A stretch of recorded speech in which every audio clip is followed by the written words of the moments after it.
Teologi karismatik dalam bahasa Yunaninya, arti karismatik yaitu karis, yang maknanya anugerah, atau dalam bahasa yang lebih sederhana, pemberian. Itu arti kata dasar dari karismatik, anugerah atau pemberian dari Allah.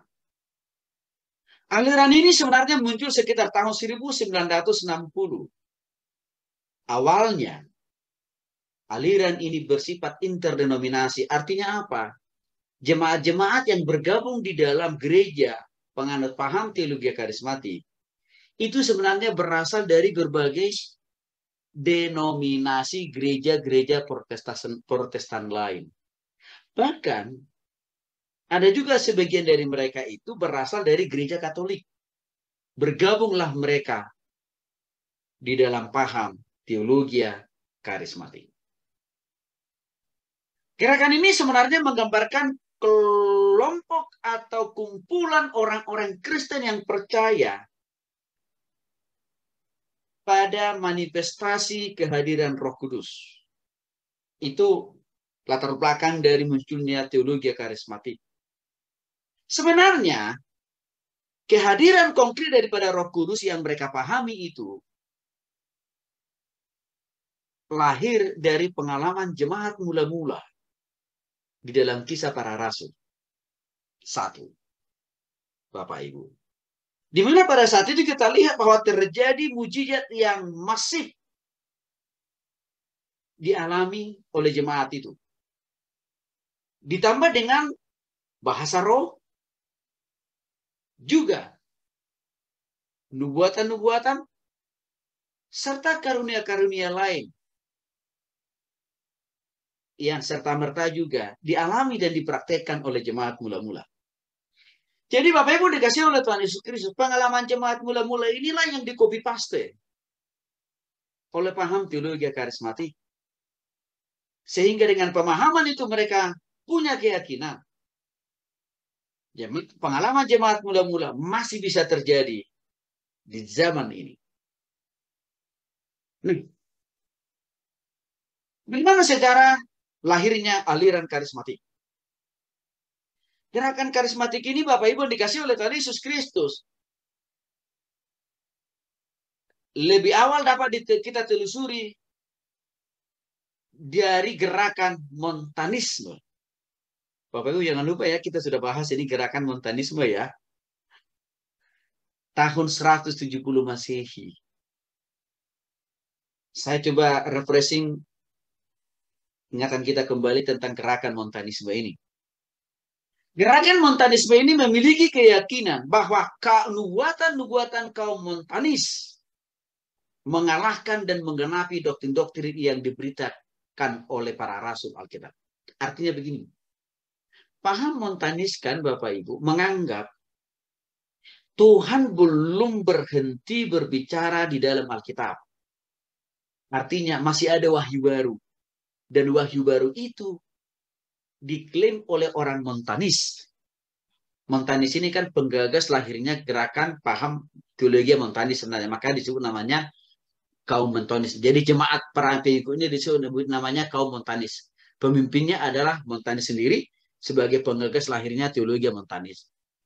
Jadi mereka ini punya paham dan keyakinan Allah itu belum berhenti menyampaikan wahyu atau firman-Nya dalam Alkitab. Belum. Masih akan terbuka kemungkinan Allah masih bisa menyampaikan wahyu-Nya. Iya. Kepada orang-orang kelompok Montanis. Maka Montanis sendiri mengklaim diri juga mendapatkan wahyu dari Allah untuk mengajarkan firman Allah di luar daripada apa yang sudah ada di Alkitab. Itu Bapak Ibu. Jadi si Montanis sendiri menganggap Alkitab itu belum sempurna. Belum. Maka untuk itu, ya, dia mengklaim waktu Tuhan datang kepada dia, itu adalah cara Tuhan menyampaikan firman yang baru kepada dia. Makanya si Montanis ini Bapak Ibu, seringkali waktu dia mengajar dan menyampaikan firman Tuhan, dia tidak memakai ya istilah begini kata firman Tuhan. Nggak begitu dia. Tapi dia selalu memakai kata inilah firman Tuhan. Kan beda. Dengan beginilah firman Tuhan. Itu beda maknanya dengan inilah firman Tuhan. Kalau pakai kata begini kata firman Tuhan, ini kan yang sering dipakai oleh para nabi dan para rasul. Artinya apa? Mereka mengakui firman yang mereka dapatkan itu kan dari Tuhan dan mereka hanya menyampaikan. Itu arti begini kata firman Tuhan. Tapi si Montanis dia tidak memakai istilah begini firman Tuhan, tapi inilah firman Tuhan. Artinya apa? Arti daripada inilah firman Tuhan maksudnya Montanis di situ adalah bahwa apa yang keluar dari bibir dan mulutnya adalah Tuhan bicara langsung kepada dia. Maka itu saya katakan tadi bagi Montanis dan para pengikutnya Alkitab itu belum sempurna. Yang kedua, gerakan kaum Montanis ini Bapak Ibu juga seringkali mengklaim bahwa diri mereka juga adalah Roh Kudus. Diri mereka juga adalah Roh Kudus. Diri mereka juga adalah Roh Allah. Maka dengan alasan itulah mereka mengatakan setiap apa yang keluar dari mulut mereka juga adalah suara Allah sendiri. Itu sedikit latar belakang gerakan Montanis yang sebenarnya ini juga yang mempengaruhi paham teologi aliran karismatik. Maka dikatakan di sini mereka punya keyakinan nubuatan-nubuatan orang-orang kaum Montanis itu mengalahkan ajaran-ajaran kebenaran-kebenaran firman Tuhan yang sudah dicatat dalam Alkitab. Gerakan Montanis ini sekali lagi adalah gerakan profetis, artinya senang bernubuat mereka ini. Baik tentang cara, tanggal, tahun, jam, hari, bulan, kedatangan Tuhan Yesus yang kedua. Senang mereka. Ya. Nah, dia juga mengajarkan bahwa Allah bisa berkomunikasi langsung kepada mereka tanpa harus melalui Alkitab. Tapi melalui Roh Kudus. Itu pengajaran dari kaum Montanus ini. Maka memang gerakan Montanus ini selalu dipenuhi oleh semangat atau gairah spiritual di dalam praktek pelayanan mereka. Seringkali mereka atau jemaat yang dilayani, waktu didoakan tumpang tangan, harus jatuh dia. Bapak Ibu, ya, itu polanya. Pola pelayanan praktis mereka ini di jemaat. Bahwa setiap orang yang dilayani, setiap orang yang dilayani mereka atau setiap orang yang melayani harus mengalami pengalaman secara imaniah. Dalam bentuk konkretnya adalah tiba-tiba jatuh. Tiba-tiba tergeletak. Tiba-tiba mengungkapkan bahasa-bahasa lain. Yang mereka sering klaim itu adalah bagian dari bahasa roh. Bahkan di sisi lain Bapak Ibu, orang-orang Montanus ini nih, seringkali juga ibarat seperti orang kerasukan. Karena dia bisa leluasa ngomong apapun di tengah-tengah ibadah. Tapi orang lain pun tidak tahu apa yang dia omongin, termasuk dia sendiri pun tidak tahu apa yang dia bicara. Paham ini, pengalaman orang Montanus ini, kebawa-bawa di dalam paham teologi karismatik Bapak Ibu.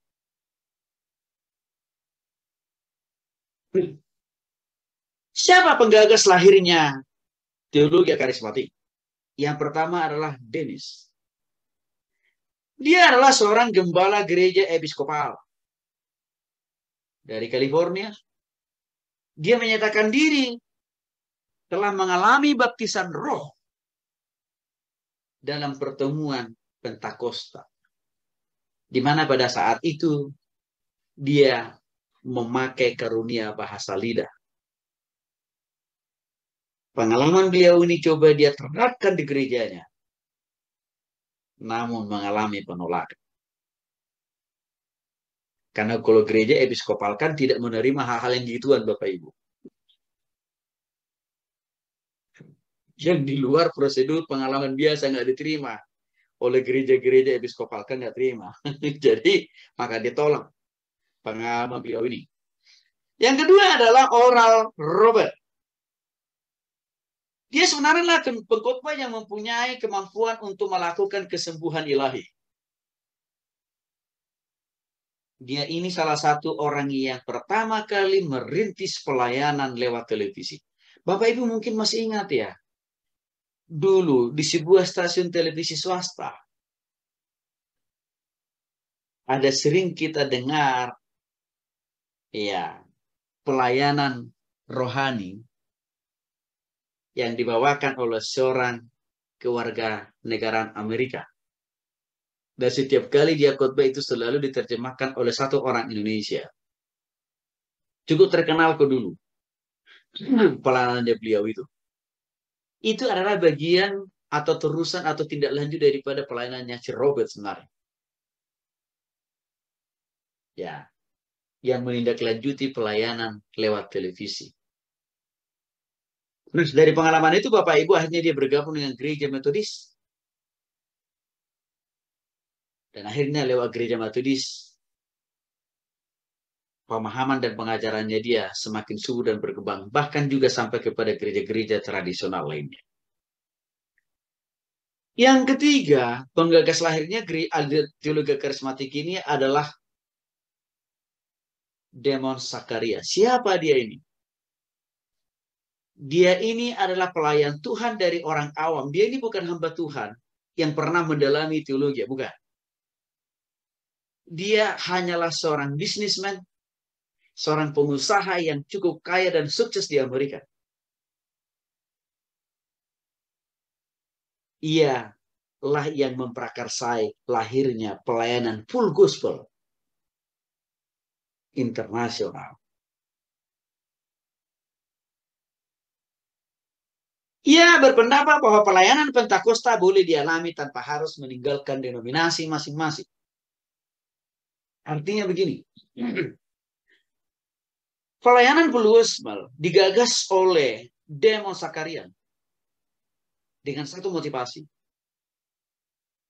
Tidak perlu harus meninggalkan gereja asalnya untuk bisa menjadi bagian dari full gospel. Jadi boleh dari gereja manapun, Katolik, Protestan, Pentakosta, dan lain sebagainya, boleh bergabung di dalam pelayanan full gospel. Itu konsep yang ditawarkan oleh Demon Zakaria waktu itu. Ia percaya bahwa orang yang dipenuhi Roh Kudus membuat orang pasti sukses dan kaya. Inilah pahamnya Demon Zakaria. Maka Bapak Ibu yang dikasih oleh Tuhan Yesus Kristus, pengajaran dari full gospel itu didominasi oleh paham teologi karismatik. Kecuali full gospel yang saya pimpin, yang saya bimbing. Karena kebetulan saya menjadi pembina rohani dari beberapa chapter full gospel di Bandung. Kalau itu pahamnya sudah clear dan clean dari teologi karismatik, Bapak Ibu. Tapi kalau chapter-chapter full gospel yang lain itu masih menganut total paham teologi karismatik. Yang cenderung memang teologi karismatik ini dekat dengan teologi kemakmuran. Ya, jadi saya sengaja memang bergabung di full gospel Bapak Ibu karena saya tahu di sana ada yang harus saya luruskan. Karena saya tahu di sana ada yang harus saya benahi. Makanya saya katakan dari beberapa chapter full gospel yang ada dalam bimbingan dan pembinaan kita sudah clear dan clean dari paham teologi kemakmuran. Artinya mereka tidak lagi menganut paham teologi kemakmuran. Karena saya banyak mengajarkan kepada mereka hidup kita di tangan Tuhan bukan diukur hanya karena kesuksesan dunia. Itu selalu saya tekankan. Bahkan sering saya katakan kepada mereka, pertobatan seseorang di dalam Kristus tidak harus selalu kaya raya secara materi, tapi bisa juga kaya secara rohani. Maka Bapak Ibu yang dikasih oleh Tuhan Yesus Kristus, saya melihat begini. Beberapa orang full gospel yang kita bina, yang kita bimbing langsung sejak pandemi datang, walaupun usaha mereka juga terdampak, terpapar, atau tergerus oleh pandemi, tapi saya melihat iman mereka tetap tertuju kepada Kristus.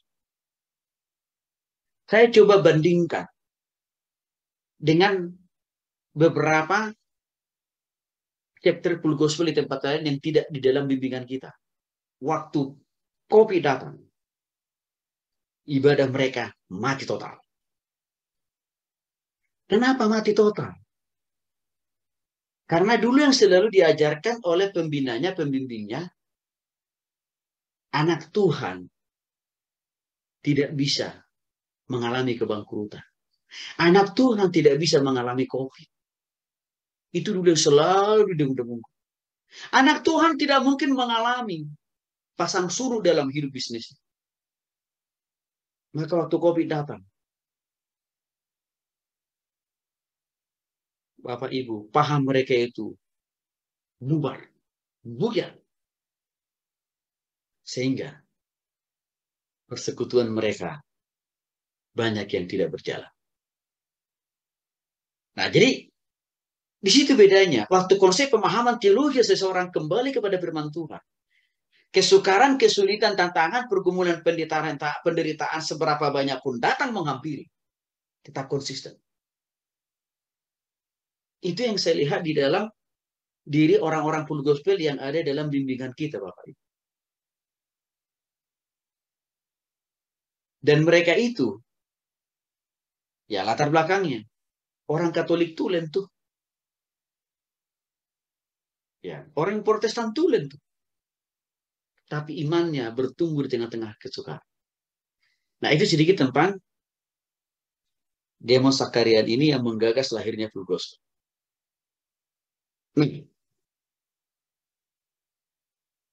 Memang Demos Sakarian ini dengan pelayanan full gospel sangat terkenal di kalangan orang-orang elit. Karena mereka ini kan banyak menjangkau para pengusaha sebenarnya. Saya sebenarnya senang dengan visi full gospel. Visinya mereka kan Injil sepenuh sebenarnya. Artinya apa? Di luar Yesus tidak ada pengampunan dosa dan hidup yang kekal. Saya senang banget. Tapi yang jadi persoalan saya lihat waktu masuk di dalam konsep dan pengajaran lain. Yang selalu menghubung-hubungkan. Pertobatan itu selalu diindikasikan dengan tanpa pergumulan, tanpa kesukaran, tanpa pembentukan. Itu yang selalu saya protes dari pengajaran mereka ini. Tapi saya lihat kesini-sininya pemahaman orang-orang full gospel semakin membaik saya lihat. Semakin membaik. Karena ada beberapa petinggi-petinggi di antara mereka, pemimpin di antara mereka itu, rupanya makin bisa memahami dan mendalami Alkitab, dan juga ada sebagian dari mereka dibimbing dan dibina hamba Tuhan seperti saya. Sehingga itu mewarnai cara berpikir mereka waktu mereka tergabung di dalam full gospel. Yang berikutnya adalah David. Dia inilah seorang tokoh Pentakosta dunia. Ia membawa pesan yang bersifat okumenis. Menurut dia, ya, pesan dari Roh Kudus itu perlu dihargai dan juga perlu dialami oleh semua orang. Bahkan ketika mengalami pertentangan dari antara sesama rekan-rekannya, ya, dia tetap teguh pada panggilan, dia tetap teguh pada keyakinan kepada Kristus. Nah, dia ini berusaha menjalin hubungan dengan denominasi-denominasi lain. dengan gereja-gereja lain, Bapak Ibu. Termasuk di dalamnya misalkan dengan DGI dan juga beberapa organisasi-organisasi gereja internasional lainnya. Nah, beliau ini juga menjadi salah satu penyumbang paham teologi karismatik. Yang berikutnya adalah Hero. Dia adalah pendeta gereja Lutheran. Oke. Bakti Protestan kan Bapak Ibu? Ia mengalami baptisan roh saat mengikuti semacam retreat lah. Ya. Pada saat perkemahan hari Pentakosta. Lalu melalui pengalaman itu, dia menjadi seorang pendeta, dan dia mulai menggagas, memulai pertemuan persekutuan doa karismatik tahun 1963. Dia mengganti istilah karismatik itu, dia memakai istilah karismatik itu sebagai pengganti istilah Neo-Pentakosta. Jadi dia tidak mengakui istilah Neo-Pentakosta, tapi dia memakai istilah karismatik. Ini sudah kita paham dalam konteks gereja Katolik, Bapak Ibu, minggu yang lalu. Yang berikutnya adalah Agnes. Dia adalah seorang putri misionaris Presbyterian dari China. Ya, lagi-lagi pendeta, orang tuanya pendeta dari gereja episkopal, melalui pengalaman kesembuhannya dari depresi, dia tertarik dengan pelayanan kesembuhan. Sehingga pengalaman inilah Bapak Ibu yang mendorong dia terlibat di dalam gereja atau ajaran teologi karismatik. Pada tahun 1967 muncul gerakan pembaharuan Katolik yang kita sebut dengan Katolik karismatik Bapak Ibu. Ya. Gerakan ini sebenarnya dimulai dari sekelompok mahasiswa dari sebuah perguruan tinggi Katolik di Amerika Serikat. Maka lahirlah gereja Katolik karismatik dan itu direstui oleh Paulus yang ke-6. Sehingga disitulah awal berdirinya, lahirnya Katolik karismatik yang notabene bagian dari gereja Katolik Roma, bukan organisasi di luar dari gereja Katolik Roma. Gerakan Katolik karismatik. Jadi ini ada hubungannya dengan teologi karismatik. Mungkin Bapak Ibu pernah mendengar nama Peter Wagner. Dia ini adalah seorang penginjil. Ya, yang sangat terkenal di Papua. Ya. Karena melalui pelayanannya dia ini di Papua, banyak orang-orang Papua dibebaskan, dilepaskan dari keterikatan dosa, dibebaskan dan dilepaskan dari keterikatan okultisme, perdukunan, karena mereka bertobat kepada Kristus. Dia ini, Bapak Ibu yang dikasih oleh Tuhan Yesus Kristus, menjelaskan manifestasi karunia Roh Kudus dalam kesembuhan fisik. Artinya, dia sangat menekankan bahwa dalam penginjilan itu perlu diserta-mertai dengan kesembuhan dan pengusiran setan. Saya kira ini mungkin berangkat dari pengalaman dia dalam pelayanan ya, waktu dia di Papua. Intinya seringkali memang dia menjumpai, ya, waktu seseorang dia injili, ya, selalu dia punya pengalaman orang yang diinjili itu di samping mengalami kesembuhan secara rohani dengan bertobat, tapi juga mengalami kesembuhan secara fisik. Misalkan dia, orang lain itu misalkan dulunya sakit secara fisik ya. Tapi karena dia diinjili, akhirnya dia juga sembuh secara fisik. Bahkan dari orang-orang dilayani oleh dia, waktu dia bertobat terima Yesus, waktu orang itu waktu yang lain itu bertobat terima Yesus, orang itu ya terlepas dari kerasukan setan.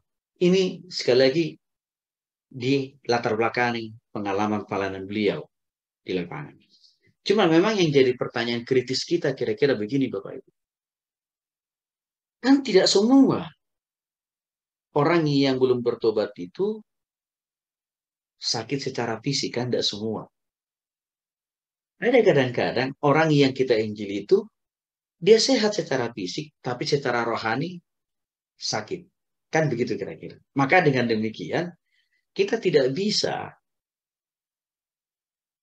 mengharuskan orang yang kita injili itu harus selalu mengalami kesembuhan secara jasmani.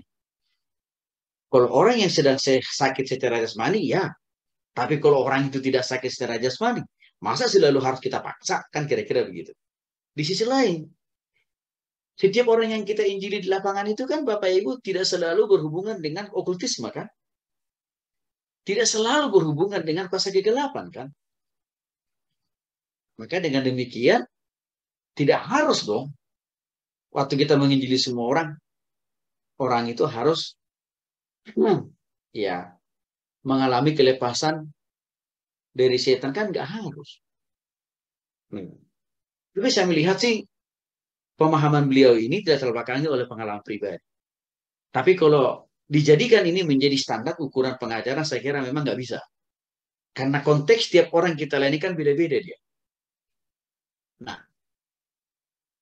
berbagai kelompok muncul di dalam penganut teologi kemakmuran. Jadi sebenarnya penganut teologi kemakmuran ini juga terpecah-pecah Bapak Ibu dalam beberapa kelompok. Nah, kelompok yang pertama disebut dengan namanya etnokultural. Kelompok ini adalah orang yang memiliki kesamaan budaya, sejarah, adat, dan identitas diri, dan mereka memiliki bahasa dan suku yang sama. Contohnya misalkan ini sangat kental kita lihat misalkan di kalangan khas di India. Jadi paham teologi kemakmuran ini biasanya juga subur di kalangan etnis tertentu, suku tertentu, bahasa tertentu. Nah, kelompok yang kedua namanya kelompok etnolinguistik. Kelompok ini sama sebenarnya. Berupa kelompok yang latar belakangi oleh suku yang sama, etnis yang sama, warna kulit yang sama, ras yang sama, bahasanya juga sama dalam berkomunikasi. Cuma memang tradisi, ya, nenek moyang mereka berbeda. Menyangkut masalah sejarah, adat, dan bahasa. Ini kalau mungkin mau kita kasih contoh, kalau kita mau kasih contoh ini Bapak Ibu, adalah kelompok orang-orang penganut teologi kemakmuran yang berasal dari bangsa yang berbeda, suku yang berbeda, bahasa yang berbeda, adat yang berbeda, tapi mereka menganut paham teologi kemakmuran. Ya, dan saya kira ini di Indonesia cukup subur. Sehingga kalau kita lihat gereja-gereja yang menganut paham teologi kemakmuran atau teologi karismatik tadi kan dari suku yang berbeda, bahasa yang berbeda. Ya. Dan memang punya latar belakang nenek moyang yang berbeda. Kelompok yang ketiga adalah kelompok etno-religi atau penganut agama suku. Kelompok ini adalah penganut agama yang biasanya terbatas pada kelompok etnis tertentu, suku tertentu. Kepercayaan mereka itu tidak dibuka bagi orang di luar suku mereka. Jadi mereka sangat tertutup ya terhadap suku lain, tapi mereka itu menganut paham teologi kemakmuran. Biasanya Bapak Ibu, mereka ini kelompok penganut animisme, yaitu menyembah arwah leluhur atau penganut perdukunan ya dan penganut agama tradisi. Misalkan kalau di dalam budaya Batak itu ada namanya agama Sipelebigu. Kalau di dalam Jawa itu ada namanya agama Kejawen. Ya itu kira-kira. Ya. Nah, ada kelompok yang keempat yaitu kelompok evangelikal, kelompok Injili. Ya. Namanya teologi kemakmuran atau karismatik, tetapi mereka ini konsisten terhadap Injil. Mereka ada 4 hal penekanan mereka tentang penginjilan. Yang pertama bagi mereka Tuhan Yesus Kristus adalah satu-satunya sumber keselamatan bagi semua orang. yang percaya kepada Yesus. Harga mati itu. Yang kedua, iman dan pertobatan bersifat personal, pribadi. Dan pertobatan seseorang itu tidak lebih tidak kurang karena Roh Kudus yang bekerja. Yang ketiga, bagi mereka Alkitab adalah firman Allah yang berasal dari Tuhan. Dan firman itu fondasi mutlak bagi kehidupan iman setiap orang percaya. Dan yang terakhir, setiap orang Kristen harus berkomitmen menjadi saksi dalam kehidupannya, dalam usahanya, dalam bisnisnya, sehingga pemberitaan Injil itu memasifkan semua orang bertobat pada Kristus. Jadi maksud saya Bapak Ibu dikasih oleh Tuhan Yesus Kristus, dan juga di antara mereka penganut teologi kemakmuran atau karismatik ini sebenarnya Injili dia. Tetapi dalam hal masalah yang lain, mereka memegang konsep teologi kemakmuran. Masalah Injil mereka memegang teguh. Tetapi yang menjadi soal, seringkali mereka masih terbelenggu ya dengan mengukur pertobatan seseorang di samping bertobat terima Yesus harus ditandai dengan kemakmuran. Tidak boleh miskin. Karena miskin itu tanda orang yang belum bertobat. Nah itu jadi soal Bapak Ibu. Dari kelompok-kelompok di dalam penganut teologi kemakmuran ini. Pertanyaannya lebih lanjut adalah bagaimana konsep pengajaran daripada aliran karismatik. Satu, mereka percaya bahwa ada satu Allah yang hidup dan benar. Yang berada secara kekal dalam tiga pribadi. Bapa, Anak, dan Roh Kudus. Dan Bapa, Anak, dan Roh Kudus itu sama-sama Allah. Dan mereka adalah Allah yang Tritunggal. Dalam hal ini sebenarnya bagus pengajarannya. Sama dengan kita. Ya, penganut paham Tritunggal. Yang kedua, mereka percaya kitab perjanjian lama dan perjanjian baru adalah firman Tuhan. Serta percaya semua umat manusia sudah jatuh dalam dosa sebagai produk dari dosa turunan dari Adam dan Hawa. Dan saya kira ini sangat alkitabiah. Mereka percaya akan adanya gereja yang universal, artinya apa? Kumpulan orang-orang percaya di dalam Kristus di surga nanti. Di sisi lain memang mereka sangat percaya pentingnya penumpangan tangan dalam setiap pelayanan yang mereka lakukan. Ya, maka kalau kita lihat soalnya orang-orang karismatik Bapak Ibu, itu mereka itu senang sekali kalau dalam ibadah itu altar call. Ya, jemaat disuruh maju ke depan lalu tumpang tangan. Itu ciri aliran karismatik sebenarnya. Yang kadang-kadang juga sebenarnya ini kita adopsi di gereja kita masing-masing. Ya, sebenarnya tidak ada dosa masalah tumpang tangan itu ya. Tidak ada dosa. Juga itu tidak ada masalah haram.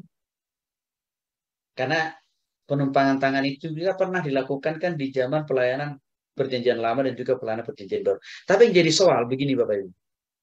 Jangan sampai kita berpikir harus dengan penumpangan tanganlah baru mujizat Tuhan terjadi. Itu yang nggak boleh.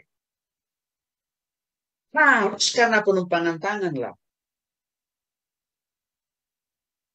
karya Tuhan akan terasa. Itu nggak boleh. Karena akhirnya kita mempertuhankan tangan jadinya. Kasih kuasa Tuhan itu kan bekerja di luar dari alat apapun yang kita pakai. Termasuk kasih kuasa Tuhan bisa bekerja di luar daripada penumpangan tangan. Jadi, kalau kita memaknai penumpangan tangan itu tidak lebih daripada hanya sekedar salah satu alat, masih benar pemahaman kita. Tapi kalau sampai kita berpikir, hanya dengan penumpangan tangan mujizat Tuhan terjadi, itu yang jadi masalah. Itu sama persis tadi penyalahgunaan minyak urapan. Ya, harus pakai minyak urapan baru orang sembuh, orang pulih, orang sehat. Kan salah. Karena dalam konteks itu berarti minyak urapannya lebih berkuasa dari Tuhan. Ya, Bapak Ibu ya. Mereka juga sangat percaya tentang kedatangan Tuhan Yesus yang kedua. Bagi mereka beriman pada Kristus harus diungkapkan dalam keyakinan bersama bahwa Yesus adalah pemberi baptisan Roh Kudus. Artinya, baptisan Roh Kudus bagi orang karismatik agak berbeda dengan orang Injili ya. Kalau untuk orang Injili tadi, baptisan Roh Kudus itu waktu seseorang itu bertobat terima Yesus. Tetapi bagi orang karismatik, baptisan Roh Kudus itu, ya, bukan pada saat seseorang itu bertobat terima Yesus, bukan. Tapi pada saat misalkan dia disuruh maju ke depan, lalu ditempang tangan, yang ditandai dengan jatuh ke depan atau ke belakang. Nah, itu pemahaman dari orang karismatik tentang baptisan Roh Kudus. Jadi berbeda dengan paham baptisan Roh Kudus yang dimaknai oleh orang Injili. Lalu bagaimana dengan pujian? Kedatangan Roh Kudus ditandai dengan luapan pujian dari lubuk hati orang percaya.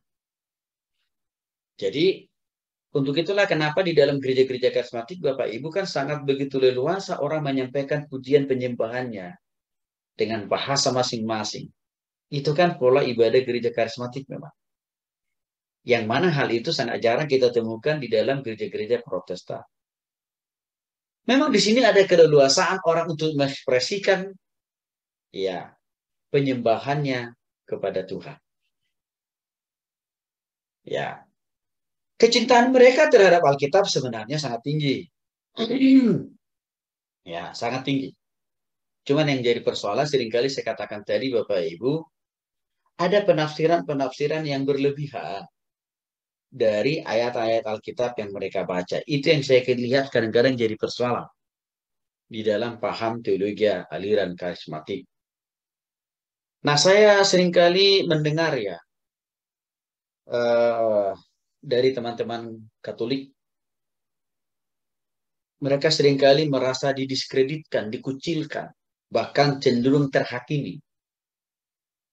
Ya, waktu mereka ikut di dalam sebuah persekutuan, lalu misalkan pendeta atau hamba Tuhan yang khotbah dalam persekutuan itu selalu menganggap ya bahwa Katolik itu ya seringkali dituduh tidak punya Roh Kudus, begitu ya. Itu yang seringkali membuat saudara kita Katolik itu wah nggak nyaman begitu. Nah, jadi saya sering katakan begini, ya sebenarnya Pak Pendeta itu kurang ilmu dia, saya bilang. Jadi Bapak Ibu jangan baperan lah ya, saya bilang. Yang namanya juga kurang ilmu ya, ya hanya itu mungkin yang dia tahu, ya sehingga hanya itu yang bisa disampaikan. Tapi saya selalu katakan kepada saudara kita yang Katolik, kalau kita sudah lebih paham Alkitab, kita harus menjadi orang yang dewasa. Ya, dalam meresponi setiap apa yang kita dengar. Jadi nggak usah terlalu baperan lah, itu sering saya katakan kepada mereka. Tapi memang saya kira ini harus jadi evaluasi Bapak Ibu ya. Bahwa kita tidak boleh mudah menjustifikasi, menuduh, bahkan cenderung menghakimi atau menolkan ya satu gereja tanpa disertai bukti, tanpa disertai pemahaman, pengertian, dan pengetahuan yang luas dan dalam. Tidak boleh Bapak Ibu ya. Saya berharap banyak dengan kita belajar Alkitab ini harus memperluas sudut pandang kita. Memahami lebih dalam, memahami lebih luas setiap perbedaan. Jadi, kalau memang nyata-nyatanya gereja itu, denominasi itu menyimpang dari Alkitab, memang tidak ada kata kompromi. Harus kita katakan mana yang benar, dan harus kita sampaikan ini yang sah. Tapi kalau sejauh itu hanya masalah tata cara. beribadah atau liturgi kita yang berbeda dengan gereja lain, jangan juga kita langsung begitu cepat menghakimi. Wah, ini sesat. Nggak boleh, Bapak Ibu. Ya, karena saya kira itulah bedanya kita yang sedang belajar Alkitab lebih baik dari orang lain. Nah, bagi orang penganut aliran karismatik, Allah berbicara hari ini. Artinya bagi mereka, Allah berbicara dalam persekutuan bersama. Bahkan juga dalam persekutuan secara pribadi. Maka memang di dalam ibadah-ibadah aliran karismatik, Bapak Ibu, sekali lagi, sangat ditekankan kesaksian pribadi di dalam jemaat. Ya, sangat ditekankan. Bahkan diberikan keleluasaan bagi setiap jemaat untuk mengekspresikan pengalamannya bersama dengan Tuhan. Yang ketujuh, tentang penginjilan.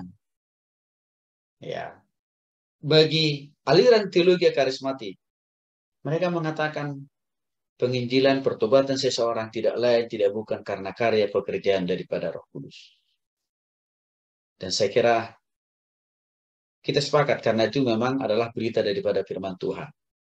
Roh Kuduslah yang menobatkan orang, yang menjamah hati orang, yang mengubahkan hati dan pikiran orang untuk datang kepada Yesus.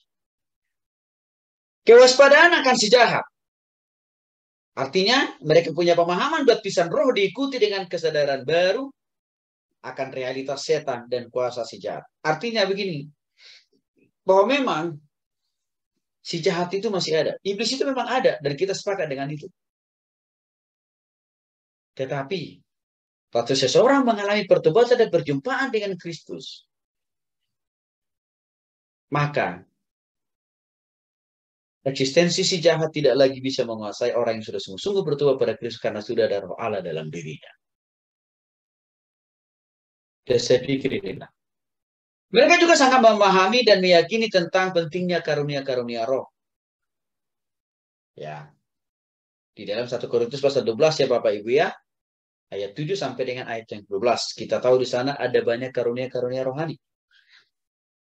Karunia hikmat, karunia iman, pengetahuan, karunia berbahasa roh, menafsirkan bahasa roh, membuat, melakukan mujizat. Saya kira itu Alkitabiah.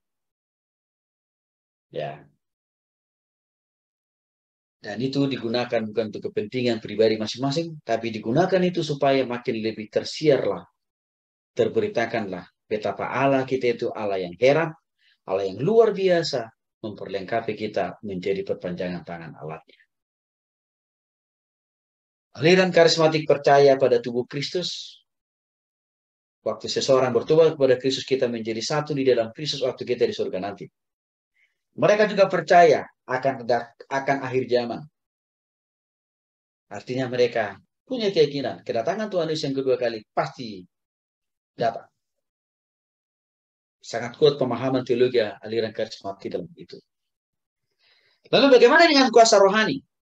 Unsur ini disebut paling belakangan karena kuasa rohani yang mendampingi baptisan Roh Kudus wujud nyata dalam kemampuan memuji Allah. Jadi penganut teologi karismatik memang sangat mengedepankan pengalaman-pengalaman di dalam mempergunakan karunia bahasa roh memang.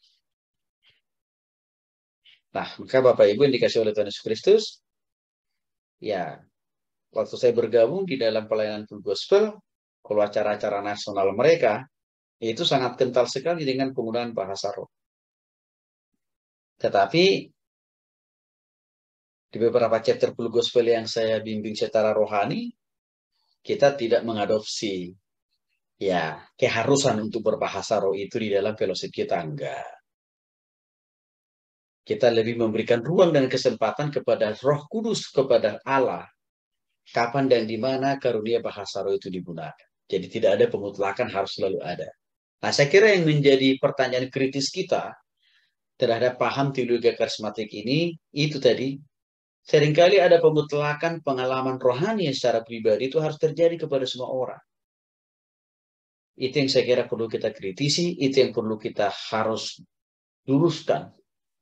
Mengapa? Karena pengalaman itu kan sifatnya subjektif ya. Sebab Tuhan kita itu maha karya. melakukan pengalaman dalam diri kita itu penuh dengan kemajemukan, penuh dengan keanekaragaman. Maka kita tidak boleh memutlakkan satu pengalaman harus sama juga dialami oleh semua orang. Itu pertanyaan kritis kita untuk paham teologi ajaran karismatik. Nah, Bapak Ibu dikasih oleh Tuhan Yesus Kristus, itulah sekilas tentang teologi karismatik. Yang saya katakan tadi, ya, ada beberapa di antara mereka ini memang agak terbawa dengan paham teologi kemakmuran.